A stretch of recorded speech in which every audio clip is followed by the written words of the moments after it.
Friends, ഇതൊരു ബുള്ളറ്റിൻ്റെ ടാങ്കാണ്. അപ്പോൾ നമ്മളിത് പെയിൻ്റ് അടിക്കാനായിട്ട് നമ്മൾ ഇതിൻ്റെ ബേസ് കോട്ടും പ്രൈമറെല്ലാം അടിച്ച ശേഷം നമ്മൾ ടാങ്ക് തുറന്ന് നോക്കുമ്പോഴാണ് കാണുന്നത് ഫുള്ളായിട്ട് തുരുമ്പാണ്. അപ്പോൾ നമുക്ക് ഈ തുരുമ്പൊന്ന് ക്ലീൻ ചെയ്ത് എടുക്കണം. അതിനായിട്ട് നമ്മൾ യൂസ് ചെയ്യണത് വാഷിംഗ് സോഡയാണ്. അലക്കുകാരം എന്ന് പറയും. അലക്കുകാരം നമ്മൾ ഒരു 4-5 സ്പൂൺ വെള്ളത്തിൽ കലക്കിയതിൽ ഫുള്ളായിട്ട് ഇട്ട് വെച്ച ശേഷം നമ്മൾ ഒരു നെഗറ്റീവ് കണക്ഷൻ നമ്മൾ ഈ ബോഡിയിലേക്കും കൊടുത്തിട്ടുണ്ട്. അതുപോലെ തന്നെ നമ്മൾ ഇങ്ങനൊരു പച്ചിരുമ്പ് വേണം. അപ്പോൾ അതാണ് നമ്മൾ ആണി എടുത്തത്. അപ്പോൾ ഈ ടാങ്കായിട്ട് കോൺടാക്റ്റ് ഇല്ലാതിരിക്കാനാണ് നമ്മൾ ഈ ഒരു ചെരുപ്പിൽ സെറ്റ് ചെയ്തെടുത്തത്. നമ്മളാണ്ട് ഇതിലേക്ക് നമ്മൾ പോസിറ്റീവ് കണക്ഷനാണ് കൊടുക്കുന്നത്. അപ്പോൾ നമ്മളിതിൽ ജസ്റ്റ് ഇങ്ങനെ ഇതിൽ വേറെ എവിടെയും തട്ടാത്ത രീതിയിൽ ടാങ്കിലേക്ക് ഇറക്കി വയ്ക്കുക.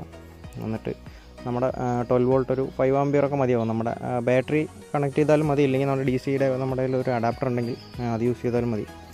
അപ്പോൾ ഇതെങ്ങനെയാണ് ജസ്റ്റ് ക്ലീൻ ചെയ്യാന്നുള്ളത് ഞാൻ കാണിച്ചു തരാം. ഇതാണ് അലക്കുകാരം. ഇത് നമുക്ക് സോപ്പ് ഐറ്റംസൊക്കെ കിട്ടുന്ന കടയിൽ മേടിക്കാൻ കിട്ടും. ഒരു 5-6 സ്പൂണ് ടാങ്കിൽ ഇട്ടാൽ മതിയാവും. കൂടിപ്പോയാലും കുഴപ്പമൊന്നുമില്ല, നമ്മുടെ ആവശ്യത്തിനനുസരിച്ച് ഇട്ടാൽ മതി.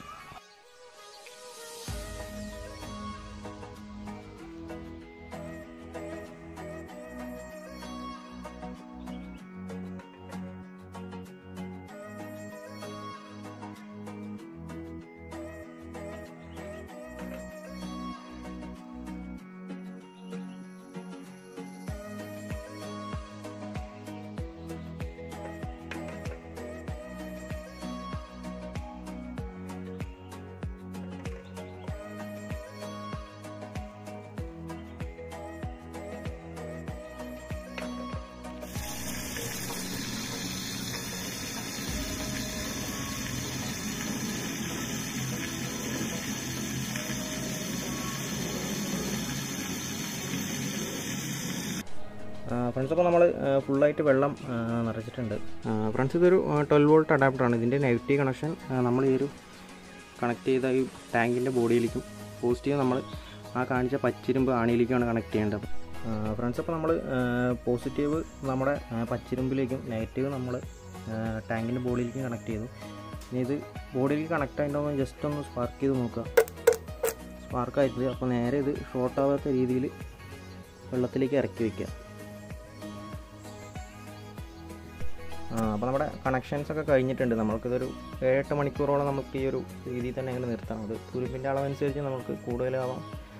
തുരുമ്പ് കുറവാണെങ്കിൽ അതിൽ കുറച്ച് മതിയാവും. അപ്പോൾ നമുക്ക് എത്ര നേരം അത് നിർത്തിയാൽ റെഡിയാവും നോക്കിയിട്ട് ടാങ്ക് നമുക്ക് അവസാനം ക്ലീൻ ചെയ്തെടുക്കാം. ഫ്രണ്ട്സ്, അപ്പോൾ 1/2 മണിക്കൂർ കഴിയും. നമുക്ക് ജസ്റ്റ് എന്തെങ്കിലും മാറ്റം ഉണ്ടോ എന്ന് നോക്കാം. കണ്ടോ, തുരുമ്പ് അതിൻ്റെ ഇതൊക്കെ ഇളകി വരുന്നുണ്ട്. അപ്പോൾ നമുക്കതൊരു 8 മണിക്കൂർ തന്നെ നിർത്തേണ്ടി വരും. അപ്പോൾ നമുക്കിതൊരു ഫുള്ളായിട്ട് ഒരു 8 മണിക്കൂർ കഴിഞ്ഞിട്ട് എന്താ അവസ്ഥ എന്നുള്ളത് നോക്കാം. അപ്പോൾ നമ്മളൊരു ഫുൾ ഓവർനൈറ്റ് നമ്മൾ ഫുള്ളായിട്ട് വെച്ചിട്ടുണ്ട്. ഇപ്പോൾ എന്താ അവസ്ഥ എന്നുള്ളത് നോക്കാം.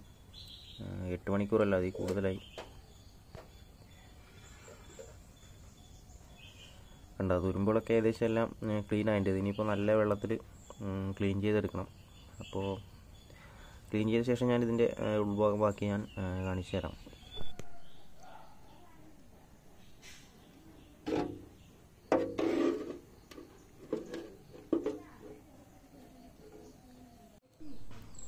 ഇതായിരുന്നു അപ്പോൾ ഏകദേശം ടാങ്കിൻ്റെ ഉള്ളിലെ അവസ്ഥ.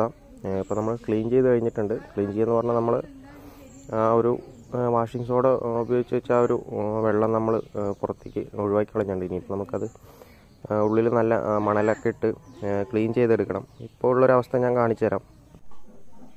അപ്പോൾ ഇതാണ് നമ്മൾ തുരുമ്പ് കളഞ്ഞ ശേഷമുള്ള അവസ്ഥ. ഈ കാണുന്ന തുരുമ്പുകളൊക്കെ ഇളകി കിടക്കുന്നതാണ്. ആ ഒരു പ്ലേറ്റിങ് കാണുന്നുണ്ടോ? അപ്പോൾ നമുക്കിത് ഒരു കുറച്ച് മണലൊക്കെ ഇട്ട് സോപ്പ് പൊടിയൊക്കെ ഇട്ട് നമുക്ക് ജസ്റ്റ് നന്നായിട്ടൊന്ന് വാഷ് ചെയ്ത് കഴിഞ്ഞാൽ ഈ കാണുന്നതും കൂടെ പോകും. അപ്പോൾ ടാങ്ക് ഈ ഒരു പ്ലേറ്റിംഗ് ഉള്ള ടാങ്കിൽ ഈ ഒരു പറഞ്ഞ പരിപാടി നടക്കും. നമുക്ക് വൃത്തിയാക്കി എടുക്കാൻ പറ്റും. ഈ പ്ലേറ്റിങ് പോയിട്ട് തുരുമ്പായ ടാങ്കുകൾ നമുക്ക് ക്ലീൻ ചെയ്യാൻ പറ്റില്ല. അത് ടാങ്ക് മാറ്റി തന്നെ വേണം. അപ്പോൾ ഇതാണ് ഇന്നത്തെ വീഡിയോ യൂസ്ഫുള്ളായെന്ന് വിചാരിക്കുന്നു.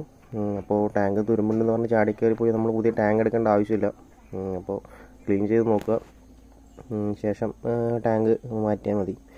അതുപോലെ തന്നെ വീഡിയോ ഇഷ്ടപ്പെട്ടാൽ ലൈക്ക് ചെയ്യുക, അതുപോലെ തന്നെ ഷെയർ ചെയ്യുക. അടുത്തൊരു വീഡിയോ ആയിട്ട് കാണാം.